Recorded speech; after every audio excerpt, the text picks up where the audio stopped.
మనము తీసుకునే ఏ ప్రోటీన్ నాణ్యతను, దాని అవసరమైన అమినో ఆమ్లాల కూర్పు, దాని జీర్ణశక్తి, చివరికి దాని బయో అవైలబిలిటీ ఆధారపడి ఉంటుంది. చూడండి, అన్ని ప్రోటీన్లు అమినో ఆమ్లాల నుండే నిర్మితమవుతాయి, కానీ వాటిలో 9 అవసరమైనవి మన శరీరం తానే తయారు చేసుకోలేను. కాబట్టి ఈ 9 ముఖ్యమైన అమినో ఆమ్లాలను మీరు ప్రతిరోజు తినే ఆహారం ద్వారా మీ శరీరానికి నిరంతరం అందించాల్సి ఉంటుంది. మిగతా 11 రకాల అమినో ఆమ్లాలను అవసరం లేనివిగా నాన్ ఎసెన్షియల్ అంటారు, ఎందుకంటే అవి అవసరమైనప్పుడు మీ శరీరం తానే తయారు చేసుకోగలదు.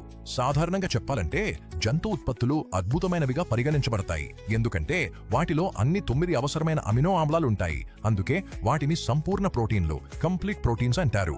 దీని విరుద్ధంగా మొక్కల నుండి వచ్చిన చాలా ఆహారాలు అసంపూర్ణ ప్రోటీన్లుగా పరిగణించబడతాయి, ఎందుకంటే వాటిలో సాధారణంగా ఆ 9 ముఖ్యమైన నిర్మాణ బ్లాక్స్లో 1 లేదా అంతకంటే ఎక్కువ ఉండవు.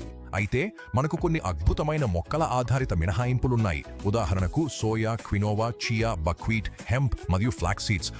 ఇవన్నీ సంపూర్ణ ప్రోటీన్లు. ఈ అంచనాను ప్రమాణీకరించడానికి ప్రపంచవ్యాప్తంగా అత్యంత ప్రాచుర్యం పొందిన పద్ధతి protein digestibility corrected amino acid score లేదా PDCAS. ఈ స్కోర్ ఒక క్లిష్టమైన గణిత ప్రక్రియను ఉపయోగిస్తుంది.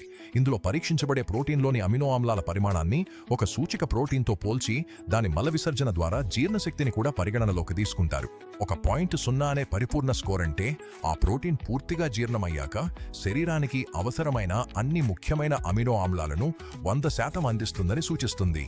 కేసిన్, గుడ్డు, పాలు, వేహే మరియు సోయా నుండి వచ్చే ప్రోటీన్లు ఇవి 1.7 అనే గరిష్ట స్కోరును సాధిస్తాయి. తర్వాత బ్లాక్ బీన్స్, పల్లీలు వంటి వాటికి తక్కువ స్కోరు వస్తుంది. ప్రోటీన్ బయోవైలబిలిటీ కూడా దీనికి దగ్గరగా ఉంటుంది. ఇది మీ శరీరం వాస్తవంగా ఎంత ప్రోటీన్ను శోషించగలదో, దాని పనుల కోసం ఉపయోగించగలదో కొలుస్తుంది.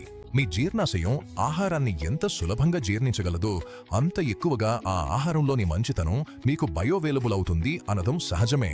జంతు ప్రోటీన్లు సంపూర్ణంగా ఉండటం, PDCAS విలువలు ఎక్కువగా ఉండటం మరియు బయోవైలబిలిటీ ఎక్కువగా ఉండటం వల్ల ఇవి సంప్రదాయంగా ఉత్తమమైన, అధిక నాణ్యత గల ప్రోటీన్ ఎంపికగా పరిగణించబడతాయి. కానీ మీరు వివిధ అసంపూర్ణ మొక్కల ప్రోటీన్లను తెలివిగా కలిపి పరస్పర పూరకమైన వనరుగా మార్చుకుంటే నాణ్యతను మెరుగుపరచడమే కాకుండా అన్ని అవసరమైన పోషకాలకు కూడా పొందవచ్చు. ఈ సమతుల్యతను సాధించే అద్భుతమైన కలయికలు అంటే ధాన్యాలను పప్పులతో కలిపి తినడం, ఉదాహరణకు బియ్యం మరియు బీన్స్, లేదా పాస్తాను చీజ్తో కలిపి తినడం వంటివి.